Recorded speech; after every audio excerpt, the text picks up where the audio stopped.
मी आज कुरडयाची रेसिपी तुमच्याबरोबर शेअर करणार आहे.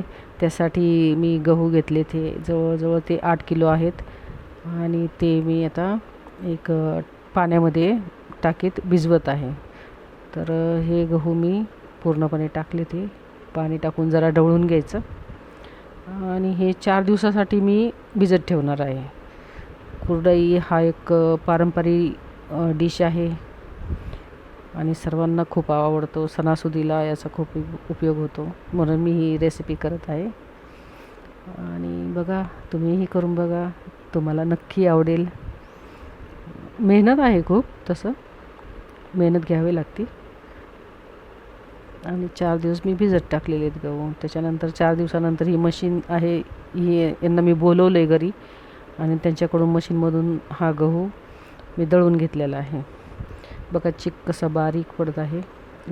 प्रत्येक गहू फुटला जातो याच्यातनं आणि गावाकडे हे सहज उपलब्ध आहे, तर बोलू शकतो आपण सगळं त्यांना.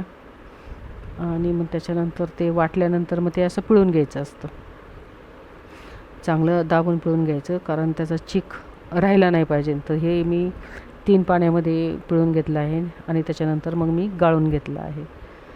गाळून पण चाळणीतनं पण आणि कपड्यातनं पण मी गाळून घेतलेलं आहे.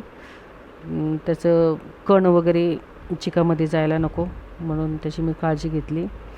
आणि चिक मग बघा, आता मी तो परत जमू नये म्हणून ढवळून घेत आहे. आणि चुलीवरती गरम पाणी ठेवलेलं आहे, मीठ टाकलेलं आहे. तर 5 किलोसाठी 10 लिटर पाण्याचा मी वापर केलेला आहे. आणि मीठ पण असं एक वंजूळभर जरा टाकायचं, अंदाजानेच टाकायचं. आणि त्याच्यानंतर लगेचच पाण्याला उकळी आली की चीक ओतायचा. चीक अशा प्रकारे ओतायचा की खाली हलवणारा माणूस जो असतो ना, त्यांनी ते गिठुळ्या होतात त्याच्या, तर ते फटाफट असं हलवत राहायचे. आणि जसं जसं तो जाडसर होतो ना, तर जरा हलवायला त्रास होतो. तर अशा माझ्या मैत्रिणी आहेत गावाला, तर त्यांनी मला खूप हेल्प केली. तर ते दोघीजणी मिळून त्यांनी हलवून दिलं ते मला.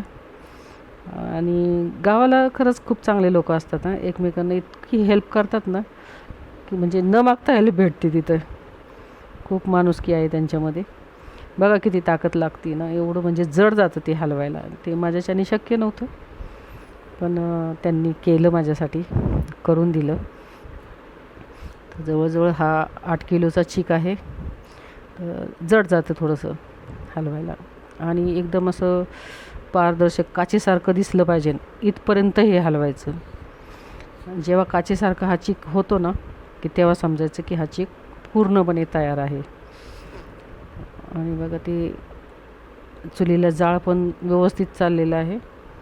तो जाळ पण कमी जास्त ते पण बघायला लागतं, कोणत्या स्टेपला किती जाळ पाहिजे हे पण बघावं लागतं.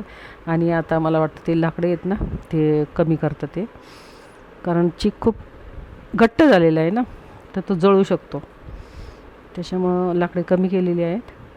आणि आता ते पुन्हा हलवत आहेत आणि लगेच सोऱ्यामध्ये टाकून असं प्लेटवर कुरडई काढून घेत आहे. तर ही कुरडई एवढी सुंदर होती ना, मोठीच्या मोठी, एकदा तळली ना तर कढई भरून होती. एक कुरडईमध्ये बस होऊन जातं, दुसरी कुरडई खायची इच्छा होत नाही, इतकी मोठी कुरडई होती. आणि माझ्या मैत्रिणी बघा कशा ते सगळं मला हेल्प करत आहेत.